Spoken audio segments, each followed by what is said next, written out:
Hey, I wanted to start out. I just got done with a great Lotpop University. Um, and again, we go over inventory and lead process management with that university. And this topic kind of got brought up when we are talking about the lead management portion of it. Um, and I'm going to go ahead and pull this up over here in case if you're on Facebook Live, I've got it pulled up too. If you want to throw any comments or questions, but and this will go up on podcasts and everything too if you listen there. But here's the things I want to go over. I believe that the low hanging, well, I know basically the low hanging fruit uh, is killing your process, internet lead follow up process, even your inventory process, and it's killing your gross. So here's why, and you're going to see it a lot here recently. And what you're going to see it with is what cars are going to get the most attention. Okay, right now things are slower in the economy, recession, interest rate hikes, things like that. People are going to be tight budgeted, and people are going to look for great deals. So the cars that are going to get a lot of attention on your lot, other than the highly sought after vehicles, a lot of them is going to be the cars you're priced aggressively on, your cheaper cars, the age cars. And, I always said these cars that are priced at 85, 80, 90, or 85, 88, 90% of market, you could hide those cars in the back of the parking lot by the trash can. And people are going to come in and ask for those cars, right? Because they're priced aggressively. You're going to get a lead on them. If you don't happen to follow up that lead in a timely manner, they might be calling you and asking you if that car's still in stock and if they come up this afternoon or can they put a deposit for you to hold them type of scenario. So this particular dealer that was at the university was talking about to their subprime dealership. And again, a lot of customers, some people are saying we are in a recession or not, but if we happen to hit one again, the 0809 put a lot of people in that subprime category. And a lot of those people, again, if they're desperate or need some help, they're going to reach out to you and submit a credit app, see if you got a pre-approval done, and see, what else needs to be done to help get them in a vehicle. And those low-hanging fruits are the ones that take a lot of our time. They're the ones calling, emailing us. They're the ones, when we call or email, they actually reply back, and we're doing it. And we're working those leads, and we're selling them. And guess what? Again, they're on the cars that are priced the most aggressive, where there's less gross available.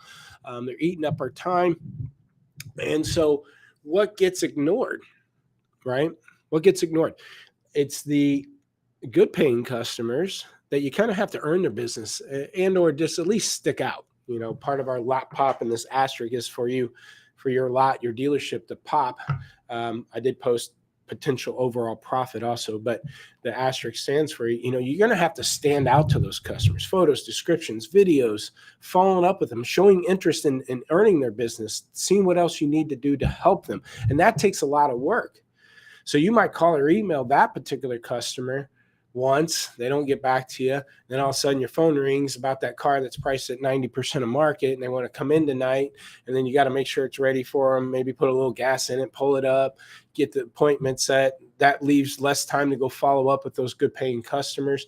And so the low-hanging fruit is great, but here's the problem. We've been dealing with the low-hanging fruit for the last year, 2 years, right? It's been too easy, too long. And we were able to make gross on the low-hanging fruit. We're able to get that like new used cars with 5,000 miles on it to get people calling and emailing and buying it because they can't find it new and it's hard to find used.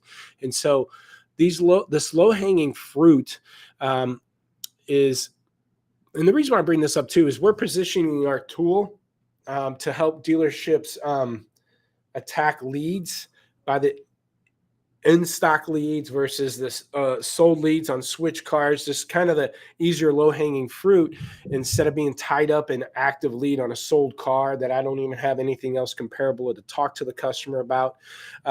So we're, that the terminology low-hanging fruit, I want to spoon up the stuff that will make it easier for dealers to attack the inventory. But this low-hanging fruit has really just been spoiling us, tying us up. It's been throwing off our processes. We're not back to the basics. And so, speaking of back to the basics, I just thought about it. Used Car Palooza. There's a Facebook group called Used Car Palooza. We hosted an event in Cars.com's headquarters. Me, Tommy Gibbs, Ed French. We had somebody there from AccuTrade, Cars.com, Alex Vetter, Joe Chura. We've got video content. Join the Facebook Used Car Palooza. My workshop, Tommy Gibbs' workshop, Ed French. If you missed it, we're going to post it there. But going back to the basics, guys, we've been too spoiled too long. Low-hanging fruit has been just spoon-fed to us the last 2 years, and we've had record grosses and record volumes. Things are shifting, okay? And again, I bring up things that might seem like bad news. Oh, here comes the bad news. We're talking about interest rate hikes and inflation and recession and layoffs and housing market and all this stuff that we can get tied up. That's bad news. But are you going to be optimistic about it or pessimistic about it? Are you going to put your head between your knees and cry in the corner, or are you actually going to step up and do something about it? People are still going to be buying cars, and you still can be successful. The difference is the dealers that are, I rather prepare and strategize than react. So the dealers that are going to get through this successfully are already preparing and strategizing and not waiting to react. And that's my fear. And again, retailing for 8 years, Viato 8 years, this company for 9 years, essentially 17 years of watching dealers' habits. And I can tell you a lot of times dealers, and I say we when I talk about dealers, because we're in there changing prices. We're engaged with our clients every week. We feel like part of their team, but sometimes we don't, as dealers or as dealerships, we don't react until it's painful. We do demos a lot of times. I made a reference about our sales and stuff earlier to our team. It's like, you know what? I see dealers visiting the doctor. They're just not ready to do the surgery yet. They know it's coming. They know they start feeling the pain and they want to get things checked out, but then they want a second or third opinion. And a lot of times we wait and react. And then by then, sometimes it's not necessarily too late. It's just going to be more painful. Again, it's like visiting a doctor and they say, hey, you need shoulder surgery. It's not good at all. And if you wait any longer, it's going to get worse. And you delay that surgery for whatever reasons. You don't want to go underneath the knife, insurance reasons, cost, whatever. Year, 2 years, 6 months, 3 months down the road, it gets worse and worse. And by the time you do surgery, it's more painful to recover. It's kind of the situation right now. We're getting a lot of doctor visits. But it's time to do surgery. And I'm not talking about my surgery. I'm just talking about just you internally and your processes. You got to get off of the low-hanging fruit. Those are always going to be there, the easy stuff. But those are usually, again, lower gross profit. Maybe subprime takes more work. Those are the people reaching out to you. Those are the people engaging with you because the car is priced cheap or they need your help.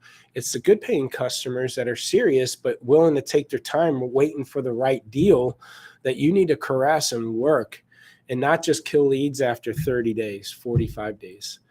And to reference this, and I'll wrap it up, a lot of times the CRM's lead process management is wrapped around the age of the lead. First 7 days, call every day. Second week, call every other day. Third week, call once a week. Fourth week, call once every other week. And then by the time it's 30, 45 days old, either kill it off or contact once a month. Problem with that is, let me ask you, if you're an inventory manager and you have a 50-day-old car with a 60-day age policy, you got 10 days to get off this car. You either keep dropping the price or you wholesale it. But you notice you have 5 leads on that 50-day-old car. How often are you going to want to contact those 5 leads? And every manager, well, every day, every other day. It's a sense of urgency. We need to get this car moving. Okay, well, you got a 50-day-old car with a 45-day-old lead. Guess what your CRM is telling you to do? It's probably already moved the lost. At best, you're contacting once a month or every other week. So it's an adequate process. The follow-up process, the engagement, this low-hanging fruit, it shouldn't be involved with the age of the lead. It should be the positioning of the car. And I'm going to get deeper into that over the next few months as we're peeling back the layers of inventory and lead management. But I think, again, 50-day-old car with a 40-day-old lead, I should be calling and emailing that lead all the time. My CRM is not positioned to do that. So these low-hanging fruits, fine, they're going to feed you. but you're going to have to start grinding, recycling the leads that you have. What I mean by that, do you have active leads on a sold truck that you have similar trucks you could talk to them about and see if you can switch them?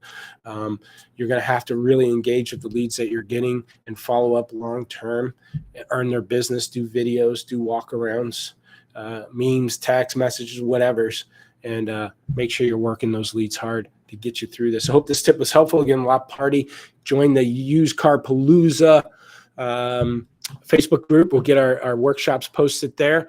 Also, Lotpop University, we do a free 1.5 day course. I run here out of our office, just wrapped one up. That's why I'm bringing it up. True Car, actually out of the blue, hit me up and wanted to sponsor and be involved. And, we have them help sponsor the food at the event. We have the #1 barbecue joint, was #1 at one point in time here in Kansas City. We provide that for lunches and stuff. So it's a good event, day and a half here in Kansas City. Find out more at lotpopu.com. And I hope this tip was helpful.